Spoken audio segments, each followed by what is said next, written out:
Subscribe करते वक्त bell icon को जरूर प्रेस करें जिससे लेटेस्ट एजुकेशनल वीडियोस का नोटिफिकेशन आपको मिलता रहे। इस वीडियो में मैं आपको प्रोडक्ट लाइफ साइकिल का बेसिक कॉन्सेप्ट एग्जांपल के साथ समझाऊंगा, प्रैक्टिकल एग्जांपल के साथ, और इसकी जो स्टेजेस हैं इनका बेसिक कॉन्सेप्ट आपको इजी वे में समझाऊंगा। तो सबसे पहले समझते हैं कि प्रोडक्ट लाइफ साइकिल क्या होता है।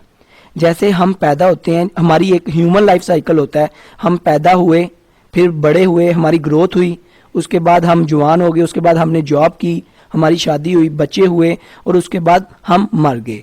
तो ये क्या ह्यूमन लाइफ साइकिल है। इसी को माइंड में रखते हुए, इसी नज़रिए को देखते हुए प्रोडक्ट लाइफ साइकिल का इन्वेंशन हुई, इसकी ईजाद हुई। कि क्योंकि देखा गया कि एक प्रोडक्ट जो है वो भी इसी तरह बनती है, मार्केट में पैदा होती है, और एक टाइम आता है वो ग्रोथ करती है, फिर मैच्योरिटी भी आती है, और आहिस्ता आहिस्ता बिल्कुल ख़त्म हो जाती है, मार्केट से बिल्कुल मर जाती है कह सकते हैं। तो इसको हम प्रोडक्ट लाइफ साइकिल बोलते हैं। अभी प्रोडक्ट लाइफ साइकिल में डिफरेंट स्टेजेस आती हैं। प्रोडक्ट लाइफ साइकिल में डिफरेंट स्टेजेस आती हैं, जिसमें सबसे पहले इंट्रोडक्शन। इनके कॉन्सेप्ट को समझ लेते हैं, फिर आपको प्रैक्टिकल एग्जांपल देता हूँ इसके कॉन्सेप्ट के बारे में, फिर आपको ज़्यादा क्लियर होगा। इंट्रोडक्शन में क्या होता है कि सबसे पहले हमने रॉ मटेरियल लिया, प्रोडक्ट को बनाया और उसको मार्केट में लॉन्च कर दिया। जब इंट्रोडक्शन की स्टेज होती है ना, तो हमारी प्रोडक्ट से ज़्यादातर लोग जो है वो वाकिफ़ नहीं होते, लोगों को पता नहीं होता, क्योंकि अभी नई नई प्रोडक्ट होती है। तो हमें जो मार्केटिंग वगैरह एडवर्टाइजिंग है वो भी बहुत ज़्यादा करनी पड़ती है। हमारी सेल्स भी इंट्रोडक्शन की स्टेज में जो है बहुत कम होती हैं। हमें एफर्ट ज़्यादा करनी पड़ती है अपनी प्रोडक्ट को मार्केट में बेचने के लिए, मशहूर करने के लिए, फेमस करने के लिए, उसको फैलाने के लिए हमें एफर्ट ज़्यादा करनी पड़ती है। हमारी एडवर्टाइजिंग मार्केटिंग की कॉस्ट आती है ज़्यादा, हमें प्रॉफिट भी बहुत कम होता है, और हमारे लॉसेस होते हैं इंट्रोडक्शन की स्टेज में। इंट्रोडक्शन की स्टेज के बाद हमारी जो प्रोडक्ट है जब सक्सेस हो जाती है, थोड़ी कामयाब हो जाती है, अच्छी क्वालिटी की होती है, तो मार्केट में फैलने लग पड़ती है। उसकी एडवर्टाइजिंग अच्छी होती है, लोगों तक उसकी एडवर्टाइजिंग जाती है। अगर तो एडवर्टाइजिंग जा रही है, किसी ने एक दफ़ा खरीद ली, अगर क्वालिटी अच्छी होगी तो वो दोबारा भी खरीदेगा और बार बार इस्तेमाल करेगा, और माउथ ऑफ वर्ड क्रिएट होंगे, दूसरों को भी बताएगा। फिर इसका ये एक बेनिफिट होगा कि हमारी प्रोडक्ट जो है ना ग्रोथ से मैच्योरिटी पे जाएगी। अभी ग्रोथ पे कैसे आती है? इंट्रोडक्शन के बाद जब लोग जानने लग पड़ते हैं प्रोडक्ट को, तो वो फिर प्रोडक्ट बिकने लग पड़ती है, तो वो ग्रोथ लेवल होता है उसका, मतलब उसकी ग्रोथ होने लग पड़ती है। अगर क्वालिटी अच्छी होती है, हमारी प्रोडक्ट बहुत कमाल की होती है, लोग माउथ ऑफ वर्ड क्रिएट होता है, फैल जाती है मार्केट में, तो फिर हमारी प्रोडक्ट जो है वो पीक पे आ जाती है, मैच्योरिटी उसको बोलते हैं मैच्योरिटी। जितना हमने माइंड में अंदाज़ा लगाया था, जो ग्रोथ होती है ना, ग्रोथ वाली स्टेज, उसमें हमें प्रॉफिट होने लग पड़ता है, और जो हमारे लॉसेस होते हैं वो भी कम हो जाते हैं, हमारी सेल्स बढ़ जाती हैं, और हमारे एक्सपेंस जो हैं वो कम हो जाते हैं, काफ़ी लोग जानने लग पड़ते हैं हमारी प्रोडक्ट को। उसके बाद ग्रोथ के बाद मैंने आपको बताया ना, मैच्योरिटी पर आ जाती है, मतलब फुल एम पे, मतलब फुल पीक पे आ गई है। जो आपका एम था उसको फुल उसने अचीव कर लिया है। आपने सोचा था कि मेरी पूरी इंडिया में ये प्रोडक्ट बिकेगी, हर बंदा यूज़ करेगा, तो हर बंदे ने यूज़ कर लिया, सब ने यूज़ कर लिया है। उसके बाद वो फुल पीक पे आ गई, उसने फुल जितना आपने सोचा था इतना मुझे प्रॉफिट चाहिए, वो प्रॉफिट भी आपको मिल गया है, तो उसको हम कहते हैं मैच्योरिटी।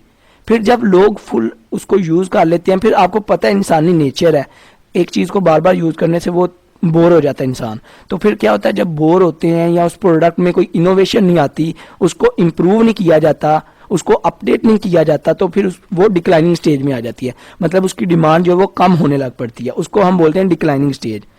तो जब हमारी प्रोडक्ट कम बिकने लग पड़ती है, तो मोस्टली, अभी एग्जांपल देता हूँ, मोस्टली कंपनी जो होती है ना, जब प्रोडक्ट डिक्लाइनिंग स्टेज में आती है तो उसको बंद कर देती हैं, अपनी कोई नई प्रोडक्ट जो है मार्केट में लॉन्च कर देती हैं। जैसे अभी आपको एग्जांपल देता हूँ, जो आईफोन का पुराना वर्जन है, पुराना मॉडल है, वो आज मार्केट में एग्जिस्ट नहीं कर रहा, किसी एक दो के पास होगा, वो भी कुछ देर बाद वो भी ख़त्म हो जाना है, क्योंकि वो पुराने मॉडल बना ही नहीं रहे, उन्होंने बिल्कुल उसको ख़त्म कर दिया है। उनको नया, मतलब नए मॉडल मार्केट में ले आए हैं, पर जो पुराने थे आईफोन 4, आईफोन 3, उसको ख़त्म कर दिया है, क्योंकि वो डिक्लाइनिंग स्टेज में आ गए थे। क्योंकि लोगों ने, आपको पता है, आपको मैंने बताया लोग बोर भी होते हैं, तो लोगों ने प्रोडक्ट यूज़ की, उनको पसंद आई, उन्होंने आईफोन वालों ने इंट्रोड्यूस की, तो उनको पसंद आई, लोगों ने माउथ ऑफ वर्ड क्रिएट हुआ, उसकी ग्रोथ हुई, फिर वो पीक पे आई। उन्होंने, आईफोन वाले बहुत तेज़ थे, उन्होंने स्ट्रैटेजी को फॉलो किया और देखा कि अभी पीक पे आ गई है, लोग बोर होने लग पड़ते हैं, उन्होंने उसको बंद किया और पीछे से नया मॉडल फेंका, आईफोन 4, आईफोन 5।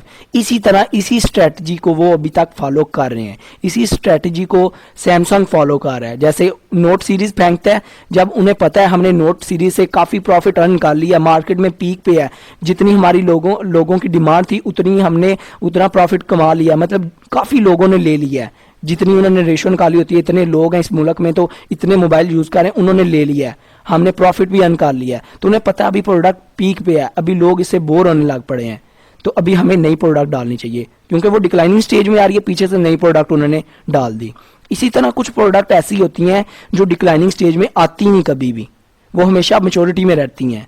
वैसे हो सकता है कि कंपेटिटर आए मार्केट में तो वो डिक्लाइनिंग में भी चली जाए। मैं आपको एक एग्जांपल देता हूँ, जैसे कोका कोला है, पेप्सी है, ये अभी तक मैच्योरिटी में जा रही हैं, क्योंकि ये एक टेस्ट है, एक बॉटल है। वैसे वो अपनी प्रोडक्ट को इम्प्रूव करते हैं, उसमें तब्दीली लाते हैं, उसकी फिजिकल अपीयरेंस बॉटल की चेंज करते हैं, लोगो वगैरह में चेंज लाया उन्होंने तकरीबन आप देखें हिस्ट्री निकाल के 4 दफ़ा लोगो चेंज किए हैं पेप्सी वालों ने। तो ये छोटी छोटी इनोवेशन लाते रहते हैं, अपने कस्टमर को जोड़ के रखते हैं अपनी प्रोडक्ट के साथ, तो इसका उनको काफ़ी बेनिफिट होता है। बेसिकली वो टेस्ट को तो नहीं ना चेंज कर सकते, तो ये क्या है, एक मैच्योरिटी, हमेशा मैच्योरिटी में रहने वाली है। अभी कुछ प्रोडक्ट ऐसी होती हैं कि वो इंट्रोडक्शन से डायरेक्ट मैच्योरिटी में चली जाती हैं, ग्रोथ का उनका टाइम पीरियड बहुत छोटा होता है, तो उसके बाद वो उनका जो मैच्योरिटी है वो बहुत ज़्यादा होता है, जैसे कोका कोला। और कुछ होती हैं जो इंट्रोडक्शन के बाद ही डायरेक्ट डिक्लाइनिंग में चली जाती हैं, वो बिकती नहीं, थोड़ी सी बिकेंगी, ग्रोथ के बाद सीधा डिक्लाइनिंग में, या मैच्योरिटी पीरियड उनका बहुत थोड़ा होता है, सीधा डिक्लाइनिंग में। तो ये बेसिक कॉन्सेप्ट है इसका। आई होप आपको समझ आ गया होगा। वीडियो अच्छी लगी हो तो सब्सक्राइब और लाइक करना मत भूलिएगा। अपना बहुत ख्याल रखिएगा, दुआओं में याद रखिएगा। Good bye.